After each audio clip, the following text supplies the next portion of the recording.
Magandang hapon po sa kanilang lahat, sa ating mga ihos, kalalakihan, kababaihan, kabataan na tinawag ng Diyos para maglingkod sa ating mahal na pong Jesus Nazareno, kasama na yung ating mga kadeboto, mananampalataya na dumalaw sa simbahan ng Quiapo para ipagdiwang ang isang dakilang kapistahan. Ito ay ang kapistahan ng Kristong Hari, ang Hari ng Sanlibutan. Amen? Mabuhay ang Kristong Hari! Mabuhay ang Kristong Hari! Mabuhay ang Kristong Hari! Iisa lang po ang sigaw natin dahil iisa lang ang ating Hari. Iikot niyo po ang inyong mga mata. Sa pagkakataon pong ito, walang pagkakaiba ang ating mga uniforme. No? Kulay puti po tayong lahat. Ayan. Walang magkakaiba na ihos. Bata ka man, matanda, lalaki, babae, kabataan, iisa lang tayo. Ito ang ipinagdiriwang natin sa kadakilang kapistahan ng Kristong Hari. Ipinagdiriwang po natin ang ating pagiging isa. Isa ang pinagdilingkuran, isa ang ating Diyos, isa ang ating gawain. Amen? Wala tayong pagkakaiba ngayon. Amen? Kawayan nyo naman yung mga nasa paligid ninyo. Kawayan ninyo. Tayo'y iisa. Hindi tayo magkakaiba dahil iisa ang ating Hari. Ano pa man ang iyong kinabibilangan, pare-pareho tayo na lingkod ng ating Panginoong Hesukristo bilang Hari. Amen? Yun po ang katotohanan. Kapag naiba ang ating pinaglilingkuran, ito ang unang hakbang sa kapahamakan. Isa ang ating tinitingala, isa ang ating pinaglalaanan ng lahat, isa ang ating tinatawag, kung hindi ang ating mahal na poong Jesus Nazareno, ang Hari ng Sanlibutan. Nakapanood po ako ng isang pelikula kamakailan. Ito po ay gawa sa Hollywood. Pelikulang Ingles. Ang kwento po nito, meron dalawang scientist na isang araw nasilip nila sa isang super telescope. Doon sa kalawakan, in the deepest of the galaxies, meron silang natuklasan. Ano yung natuklasan? May isang malaking comet ang paparating. Gumagalaw, mabilis. Napakalaki po nito. At ito ay patungo saan? Patungo sa mundo natin. Ayon sa pelikula. No? Tatamaan ang Earth. At ang sabi sa pag-aaral, ito pag tumama sa Earth, magugunaw ang mundo. Sobrang laki niya. Gagalaw ang mga lupa sa buong Earth. At ito ang extinction. No? Mamamatay ang lahat sa mundo dahil sa napakalaking kometa na ito. May pagka-comedy po kasi itong pelikulang ito. No? So pumunta ngayon sila sa presidente ng Amerika. Yung presidente ng Amerika, pinagtawanan lang, mas ayon sa pelikula, mas excited siya doon sa midterm election sa halalan. No? So nabaliwala sila. Tumakbo sila doon sa media para tulungan silang warningan ng mga tao. Pero yung media, yung mga broadcaster, pinagtawanan din sila. Hindi pinansin. Kawawa naman itong dalawang scientist na ito dahil nasa kanilang kamay ang kaligtasan ng sangkatauhan. Kung walang maniniwala sa kanila, hindi mabibigyan ng sapat na paraan para pigilan ang pagsalpok ng malaking kometa sa mundo natin. Hanggang sa bandang huli, pinagtatawanan sila, nagkaroon ng campaign. Ano sabi dun sa campaign, sa kampanya? Don't look up. Don't look up. Kinampanya na huwag kayong titingin sa taas. Baliwalain niyo yan. Kalokohan niyang mangyayaring iyan. So yung mga tao hindi tumitingala. Ilang buwan na lamang ang natitira, hanggang ilang araw na lamang hindi sila tumitingala kasi may kampanya. Ano yung kampanya? Kampanya? Don't look up. Huwag kang titingala. Huwag kang tatitingin sa taas. Hanggang, ito na kanyo, ilang araw na lang. Habang nagkakasama-sama yung maraming tao, ang sigaw nila, don't look up. Don't look up. So walang tumitingin. May isang tao, tumingal lang ganon, gabi yun. Pagtingala niyang ganon, nagulat siya sa kanyang nakita. Bakit kanyo? Isang malaking kometa ang papalapit na at sasalpok na sa mundo. Sumunod pa nung pangalawa, sumunod pa ng pangatlo, apat, lima, hanggang sa lahat nakakita na ang buong mundo, tumingin na. At noon lang nagsimula na sila ay magpanik. Pero huli na ang lahat. Huli na ang lahat. Sa bandang huli ng pelikula, pwede bang sabihin ko yung ending? Ha? Sa bandang huli, gunawang mundo, tinamaan. No? Ang mundo, nagunawang mundo. Ayan. Don't look up, ang sabi kasi nila. No? Pero alam po ninyo, ang Panginoong Jesus, tinitingala niya tayo. Tinitingala ng Panginoong Jesus tayo. He does not look down on us. Hindi tayo minamababa, minamaliit ng Panginoon. Tinitingala niya tayo. Ibig sabihin, inahangaan, pinahahalagahan, kinikilala. Ganun ang Diyos sa atin. Naalala niyo si Zaccheo? Si Zaccheo, yung maliit na tao, na maniningil ng buwis, di ba? Paraan si Jesus sa lugar ng Jericho. Si Zaccheo hindi makita kasi maliit siya. Dumaraan si Jesus, kilalang kilala. Ano ginawa ni Zaccheo? Nagpatiuna, tumakbo. Saan pumunta? Sa taas ng puno ng sikomoro. At doon sa taas ng sikomoro, nakahawak siyang ganon. Hinihintay niya yung pagdaan ni Jesus. And then, that was the time Jesus looked up to him. Si Zaccheo na isang makasalanan, maniningil ng buwis, public sinner yan Naniningil siya sa kanyang mga kababayan para ibigay yung kanilang siningil sa isang banyagang pamahalaan nung panahon na iyon. Kumukupit siya doon sa kanyang mga sinisingil. Kaya kilalang kilala. Tapos maliit pa siya. Maliit. Yung panahon na iyon, any abnormality sa katawan mo, ng tao, ibig sabihin, makasalanan ka. So patong-patong yung nakadagan kay Zaccheo. Pero, nakita mo ang Panginoon, tiningala siya, kinilala siya, huminto ang Panginoon at tinawag siya. Ganon ang Panginoon sa atin. Kinikilala niya tayo. Pinahahalagahan niya tayo. Lahat tayo may pangit na nakaraan. Lahat tayo mayroong hindi magandang dinaanan. May mga karanasan tayong ayaw nating balikan. Yung mga mali nating desisyon sa buhay na ikinahihiya natin, sikreto lamang ng pamilya yan. Tayo-tayo lang ang nakaalam, kayo-kayo lang. Pero pakatandaan po ninyo, kahit gaano pa ikaw naging makasalanan, pinahahalagahan tayo ng Diyos. Kinikilala tayo ng Diyos. Tinitingala tayo ng Diyos. He does not look down on us. No.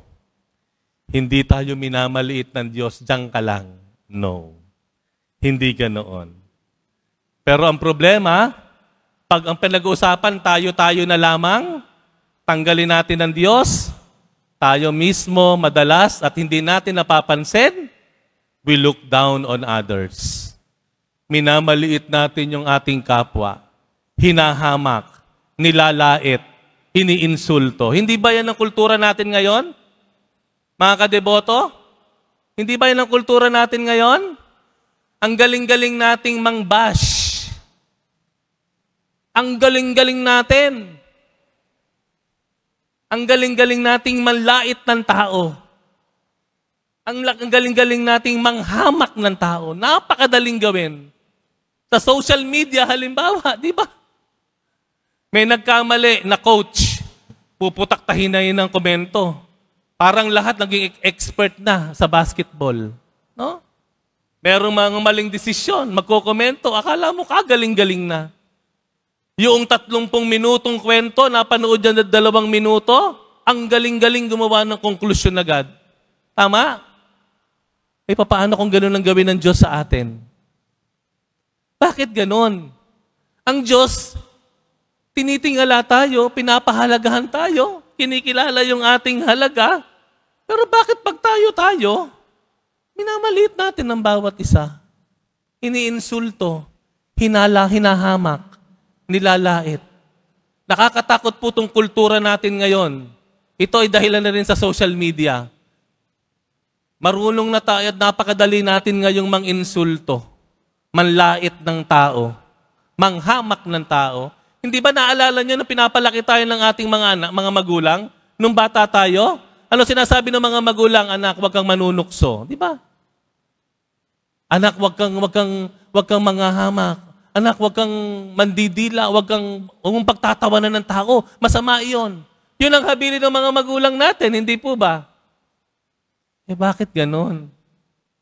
Nung lumaki tayo, nalimutan na natin yung itinuro sa atin ng mga magulang natin na igalang yung ating kapwa.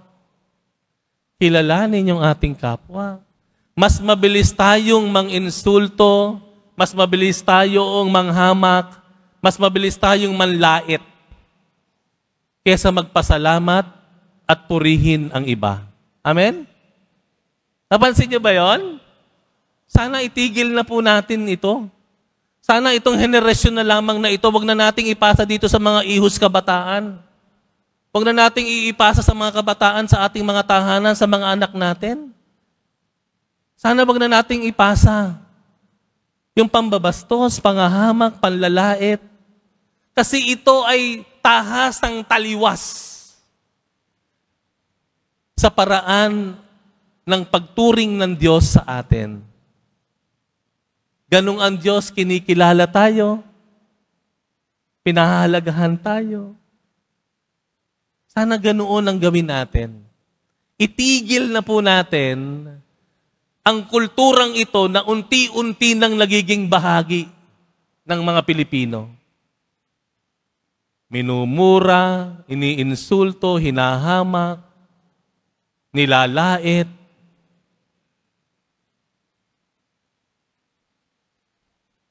Ang magpapahamak sa atin, yung dila natin. Ha? Simulan po natin na tignan ang bawat isa na may pagpapahalaga. Oo, lahat naman tayo, meron naman tayong diferensya lahat eh. Ako may diferensya ako. Pero kung ang tititigan mo lagi, yung pangit, yung may diferensya yung iba, eh talaga namang napakalungkot ng buhay mo. Tignan mo yung kagandahan, kahalagahan ng iba. Tama-tama, naghahanda tayo sa piyesta natin. Ha? Ano nga yung tema natin? Ano tema natin sa Nazareno 2026? Ayun, laki oh. Ayun. Pang hindi nakakaalam, nasa likod. Ayun. John 3:30. Pakiulit.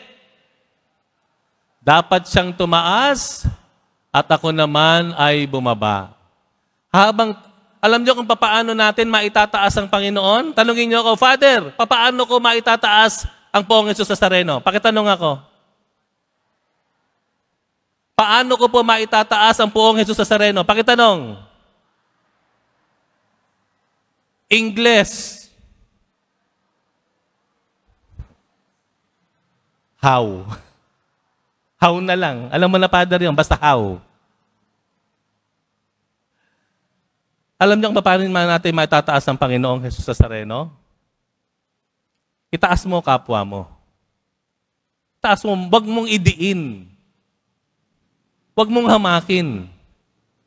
Kasi ano sabi ng Panginoon? Kung ano ang ginawa mo sa maliliit na ito ay ginawa mo sa akin. Sinabi, hindi ko salita yun. Salita ng Panginoon yun. Kung gusto mong itaas ang Panginoong Poong Jesus Nazareno, na talaga namang obviously, kitang-kita ko sa inyo, mga ihas, kabataan. Talagang gusto po kitang itaas, Poong Jesus Nazareno. Tatanggalin ko yung sapatos ko kahit matibo ako. Hindi ako kakain. Hindi ako maliligo mula January 3. January 9 na. Ay talaga namang hangang-hanga ako sa inyong magsakripisyo eh. Ay talaga naman. Pero sana lang, wag lang dun sa imahe ng Jesus Nazareno natin ipatutungkol yun. Tingnan mo yung katabi mo. May laman, may dugo, mainit-init pa yan. Yan ang kailangan mong itaas. Itaas mo yung mga estranghero, yung mga hindi ihos, hindi kasama sa inyong grupo. Ang tingnan natin yung mga nandun sa kalsada na walang pumapansin. Yung walang mauwian, yung hindi makauwi sa probinsya, nagtitipid para maipadala dun sa kanilang mga pamilya. Yun po ang itaas natin. Yung mga tinutukso, yung mga pinagtatawanan sa kalsada, yung po itaas natin. Papaano natin itataas? Pahalagahan sila. At pag pinahalagahan natin sila, kinilala natin ang kanilang saysay, ang kanilang dignidad, sino ang tinataas natin? Sino ang pinapahalagahan natin? Sino ang sinasamba natin? Sino ang pinaglilingkuran natin? Ang mahal na Poong Jesus Nazareno, ang hari ng sanlibutan. Assignment. Sulat sa papel. Ngayong araw na ito, dakilang kapistahan ng Kristong Hari. Ito assignment Kayo din po, kayong mga hindi ihos yan. Yung mga dumalaw sa simbahan ng Quiapo. Assignment. Bago matapos ang araw na ito, bago matapos ang araw ng linggo, maghanap kayo ng 2 tao. 2 tao, at sa tingin po ninyo, wala nang nakakapansin, naghahanap ng kahalaga ng buhay nila. Taong hindi nyo maaring hindi nyo kilala o kakilala ninyo, na parang wala nang pumapansin. Maraming ganyan. Ngumingiti-ngiti lang yan. Pero maraming ganyan sa paligid natin. At ipakita, iparinig, ipadama nyo sa kanila ang kanilang kahalagahan. Amen? Kaya ba? Kaya? 2 lang naman yon. Baka paglabas, dito pa lang, makita na kayo Tao, kakilala ninyo, kamag-anak ninyo, wala nang pumapansin, hindi na tinatawagan, kapitbahay ninyo, naiwan na doon sa bahay na maliit, nakatira sa isang maliit na silid, naiwan ng mga anak, inaalagaan na lang ng kapitbahay, puntahan ninyo, ipadama ninyo ang inyong pagpapahalaga, ang inyong malasakit. Amen? Ang tunay na deboto, ang tunay na ihos o ihas, itinataas ang Panginoong Jesus Nazareno. At ang pagtataas sa muong Jesus Nazareno ay sa pamamagitan ng pagkilala, pagpapahalaga, pagtataas ng inyong kapwa. Amen.